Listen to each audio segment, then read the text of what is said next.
Grief has a way of sneaking up on you when you least expect it. For me, it hit hardest in the cereal aisle.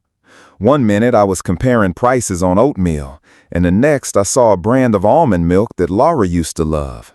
I froze. My hand clutched the cart like I'd just been sucker punched in the gut. It had been nearly a year since the accident, but in that moment, I was right back to day one, raw, hollow, angry. The therapist I saw for a few weeks said triggers were normal.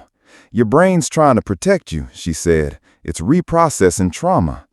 That's a fancy way of saying you'll never be the same again. Laura died in a car crash, a fiery one, the kind that makes the news for all the wrong reasons. She was driving back from a weekend retreat upstate. Rain, bad visibility, hydroplaning, the perfect storm. I was supposed to pick her up. She texted me before she left. Can't wait to see you. I bought you those dumb coffee beans you love. I never got to say I love you back. They only identified her by dental records and the necklace I gave her on our anniversary. Closed casket. No chance for goodbye. It haunted me. Still does. I moved apartments after it happened. Couldn't stand the silence.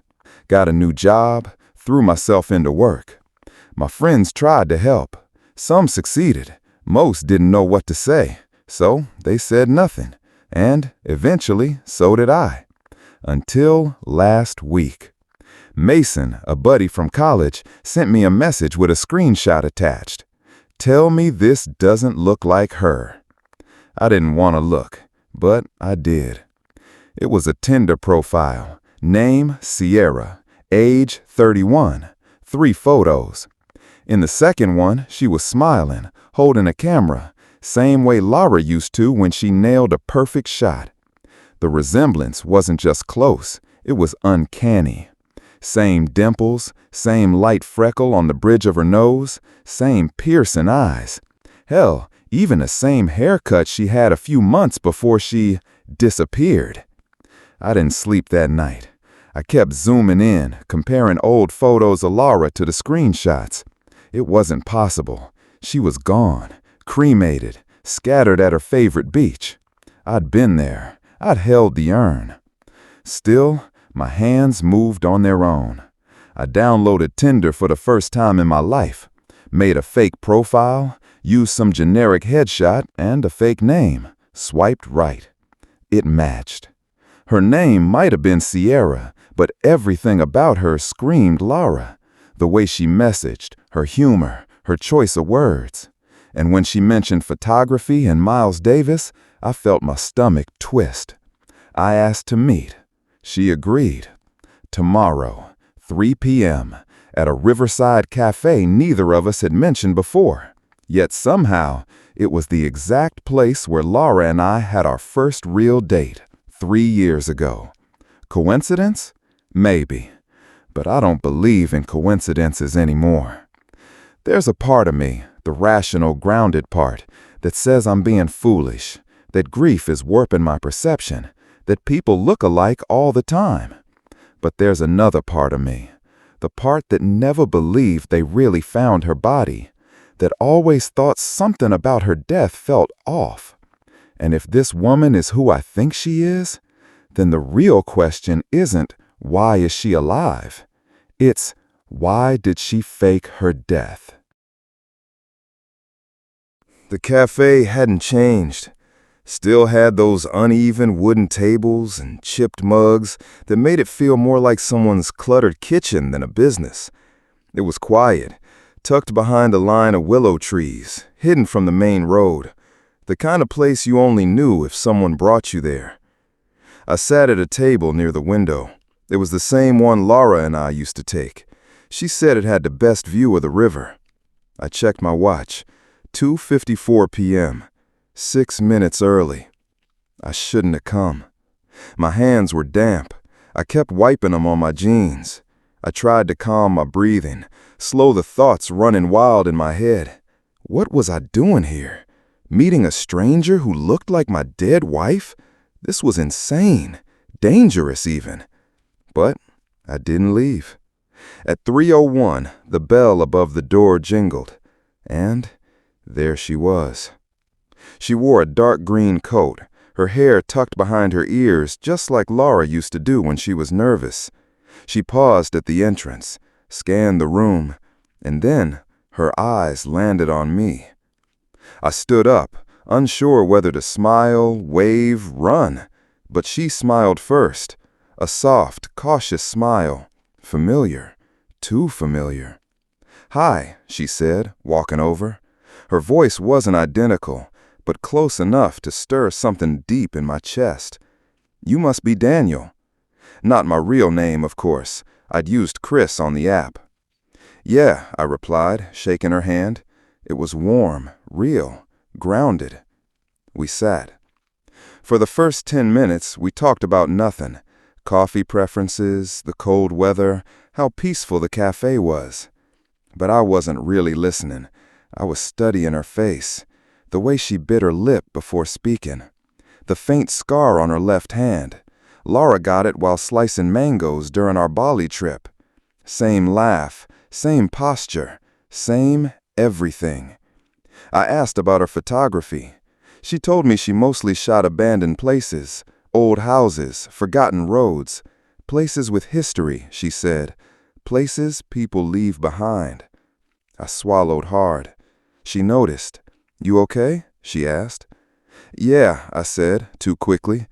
"Just something about you seems familiar." She tilted her head. "You're not the first to say that." Her eyes locked with mine then, just for a second.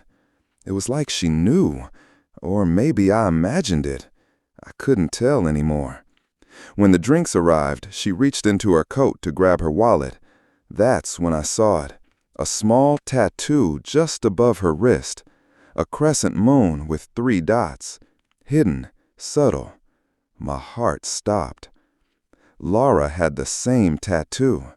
I remembered the night she got it. She never told anyone what it meant. "You okay?" she asked again, noticing me staring. "Yeah, just your tattoo. It's cool." She looked at it, smiled. "Got it a long time ago. Doesn't mean much anymore." But it did. It meant everything. I paid the bill, trying to keep my hand steady. As we stood up, she looked outside, toward the river. "I used to come here," she said, quietly. "Feels like another life." "Really?" I asked, playing dumb. "Yeah, years ago. Before I changed things." There was weight in those words. She looked at me again. That smile, not warm this time, measured. We walked outside. The air was sharp, but she didn't seem to mind. I asked if she wanted a ride, but she declined. Said she liked to walk. "Said it helps clear my head," she said. She turned to leave, then paused. "You're not like most guys on those apps," she said. "You actually listen." I didn't know what to say to that. She smiled one last time and walked away, disappearing down the hill. I stood there for a long time, watching the spot where she vanished, my thoughts spinning in all directions. She knew. She knew who I was. She had to. And yet, she didn't run. She didn't call me out. She just played along. Why? As I got into my car, I opened her Tinder profile again. The photos were still there, but now, under her bio, a new line had been added, one I hadn't seen before. "Some ghosts don't stay dead." My blood ran cold. Who was she? That night, I couldn't sleep.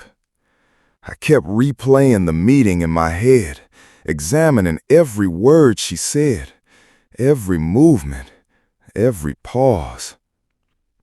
There was no denying it anymore. That woman was Laura, or someone pretending to be her with terrifying precision.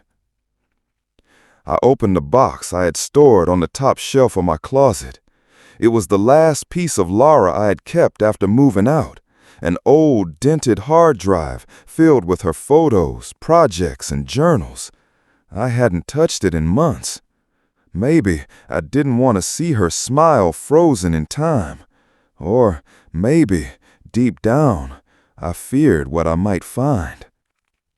The drive whirred to life. Thousands of folders, most of them labeled in Laura's usual quirky way. Cloudy sunsets, weird trees that look like people, ugly cats I love. But one caught my eye. A folder named simply River. I didn't remember seeing it before. No date, no context. I opened it. Inside were 47 photos, all black and white. They weren't her usual style, no dreamy landscapes or artsy blurs. These were candid shots, taken from a distance. Most looked like they were snapped through a car window or behind fences. People, random people it seemed at first, but as I clicked through, my breast started to hitch. One photo was of me, taken outside the gym I used to go to months before Laura's accident. Another showed a man I didn't recognize sitting at a bus stop. Another of a woman at a playground pushing a stroller. All the photos had something in common. None of the subjects were looking at the camera. They weren't posed. They didn't know they were being watched. I checked the metadata. All were taken between 3 to 6 months before her death. Locations varied, but one address kept repeating in the file tags. I typed it into Google Maps. A small cabin, 2 hours away, near a river, private property. We'd never been there. She'd never mentioned it. A new wave of nausea hit me. What had she been doing? I printed the address and stuffed it into my coat pocket. The next morning, I drove out before sunrise. The road narrowed the closer I got. Trees arched overhead like claws. My phone lost signal 10 minutes before arrival. The cabin was exactly like the satellite image, modest, wood-paneled, windows boarded from the inside. I parked behind a cluster of trees and approached on foot. No car in sight, no smoke, no noise. Still, something felt off. I crept around the back. A sliding glass door was left ajar. I slipped inside. The air smelt like dust and old wood. Everything was neatly arranged, too neatly. A chair, a table, a small bed, a camera bag on the floor. A corkboard covered the far wall, and on it, photos. Dozens. Not artistic ones, surveillance style. Notes scribbled in the margins, names, numbers, arrows pointing from one photo to another. In the center, a name written in red marker. Martin C. Delaney. The man from the bus stop. He appeared in 3 different photos. I took pictures of everything, carefully, quickly. I was about to leave when I noticed something else, tucked under the bed. A shoebox. Inside, old IDs, passports, a burner phone, and a marriage certificate. My name. Her name. But not Laura Stone. Jessica Lang. Married 3 years ago. Same date as our real wedding. Different name. Different identity. What the hell was going on? Suddenly, I heard it. Footsteps outside. Slow, crunching gravel, getting closer. I shoved everything back, ducked into the closet, and held my breath. A shadow passed the window. I recognized the silhouette immediately. It was her. I waited in the cramped darkness of the closet, my back pressed against a stack of old blankets. The only sound was my breath, shallow and uneven. The door creaked open. Her silhouette crossed the cabin slowly, deliberately. She didn't call out, didn't make any sound to suggest she thought someone was inside. She moved with purpose, like she knew exactly why she was here. She went straight to the bed, knelt down, and pulled out the same shoebox I'd just rifled through. I watched through a sliver between the closet doors as she sorted through the documents. Her face was blank, not confused, not startled, calm, practiced. She pulled out the burner phone and turned it on. I caught a glimpse of the lock screen, a photo of a child, a boy, maybe 4 or 5. I didn't recognize him. After a few minutes, she placed everything back, stood, and walked toward the window, her back to me now. That's when I slipped out, quiet, careful, and bolted. I didn't look back. By the time I reached my car, my hands were trembling so hard I dropped the keys twice. I drove until I hit a signal and parked behind a gas station. My heart was still racing, but now it wasn't fear. It was disbelief. Jessica, was alive. And she was hiding something far bigger than just a new identity. That name, Martin C. Delaney. I searched it on my phone. It didn't take long. He died 6 months ago. Car accident. No foul play suspected. But then something strange. 2 years earlier, he'd been charged with embezzling millions from a nonprofit. Never convicted. The case had fallen apart due to missing key witnesses. I searched deeper. An old news article showed a blurry photo of the accused, Martin, with a woman standing beside him. It was her. Not as Laura, not even as Jessica. Another name entirely. Maya Keller. Same face, different hair, different smile. The caption called her his long-term partner. My stomach twisted. She'd been someone else before me, and maybe even before that. I returned home and spent the night combing through old photos and emails. I found an old group photo from our wedding. She was smiling, her hand wrapped around mine. But now I couldn't unsee it. Her eyes weren't smiling. Her smile wasn't hers. It was crafted, masked. I opened the burner phone I'd taken from the cabin. Somehow the lock screen didn't require a passcode. I clicked into her messages. Most were with one number, no name, just messages like, "Any updates on Delaney's wife? Banker in Chicago is asking questions again. We can't stay in this state much longer." And finally, a week ago, "He's getting suspicious, might need to disappear again." I felt like I was reading someone else's life, my life, as a cover story. Then one image caught my attention, a selfie. Her, with the same boy from the lock screen. He was laughing, chocolate smeared on his cheeks. She looked genuinely happy. Under it, "Best thing I ever did." I stared at the image for a long time. There was no trace of me in this world she'd built. I was never part of the real picture. I was a placeholder, a chapter in her long con. But the emotion in her face, that looked real, which made it worse. The next morning, I called in sick. I needed answers, closure, revenge, maybe all three. I reached out to a retired investigator friend of mine, Paul. We'd worked on a few cases together before I left the force. I gave him everything, the aliases, the documents, the names. After a few hours, Paul called back. "She's on a list," he said. "What list?" "Witness protection, or something close to it. The files are sealed, but the aliases match. If she's out illegally, or someone pulled her out. Either way, you should stay away." I leaned against the wall, breathless. "She's dangerous?" I asked. A pause. "She's not in the system for protection. She's there because she knows too much, or did too much. My advice? Walk away." I hung up. But how do you walk away from someone who faked her death and might be raising a child that could be yours? Because that was the thought I couldn't shake. What if the boy was mine? For 3 days, I did nothing but watch the cabin. I parked a quarter-mile away in an overgrown lot behind an abandoned diner. From there, I had a clear view of the driveway.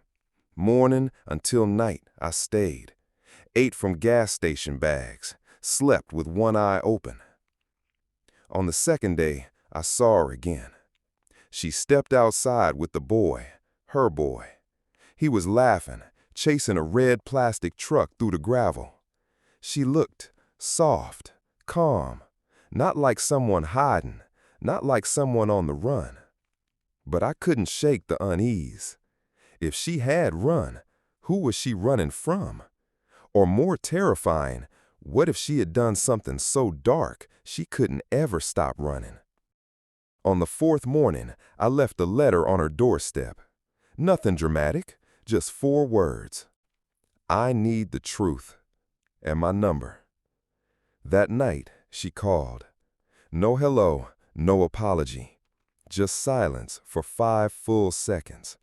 Then, meet me tomorrow, 6 p.m., no phones. The meeting spot was a half-burned barn just off a side road. I parked where she told me, got out, and waited. She came alone. Same eyes, same scent, but no wedding ring, no hesitation. She handed me a flash drive. Everything you want to know, it's all on here. I didn't move, just asked, is he mine? She didn't flinch. Does it matter? I looked away. It did. She sat on a broken bench, folded her hands in her lap like we were at a church pew. Then she started talking. Not fast, not dramatic, just facts. Her real name was Kara Vinson. She used to be a grifter. Small cons, insurance fraud, cleanups for high-stakes partners. She met Martin Delaney at a poker game in Reno. He wasn't the face of the operation, but the bank, the shield, and the fall guy when everything went south. She turned on him before he could do the same to her. She testified, went into protection, took a new name, Laura Stone. That's when we met.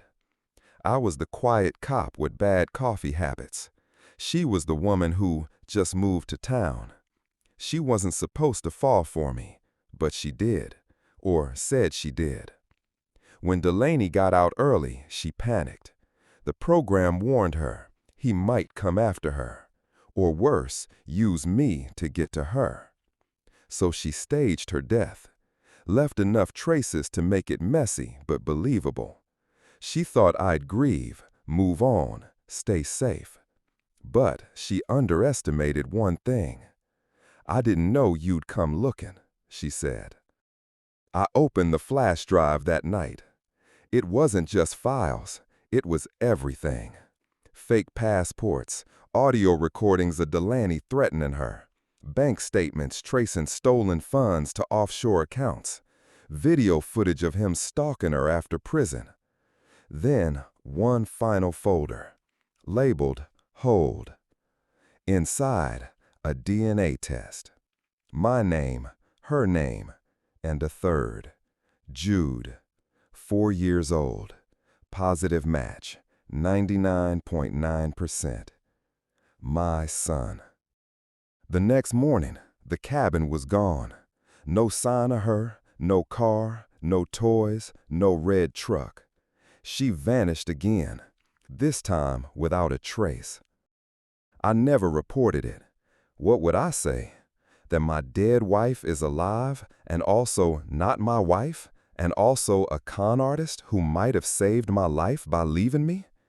That I have a son I've never met who may grow up never knowing who I am? Instead, I stayed quiet. Sometimes in the dead of night, I get a message, a photo, a video, no words, just updates. Jude's first soccer goal, his messy drawings, a birthday candle lighting up his grin. She never shows her face, but she shows his, and I hold on to that. Not for revenge, not for closure, but for the one thing she gave me that wasn't a lie. Some stories don't end with justice or even answers. Sometimes they end with a question you have to carry for the rest of your life. Like, was it all a lie? Or was the love somehow the only real part? My name is Ethan, and I'm still trying to figure out who I married and who I lost. But one thing's for sure, I have a son, and one day he'll ask where I've been, and I have to be ready with the truth. If this story gave you chills, don't forget to like this video, subscribe to Burned by Love, and turn on notifications so you never miss a new twist. We drop shocking, true story-style dramas every week. Stories about betrayal, secrets, and the lies people live behind closed doors. Got your own wild love story? Drop it in the comments below. We're always watching, and your story might just be the next to get burned.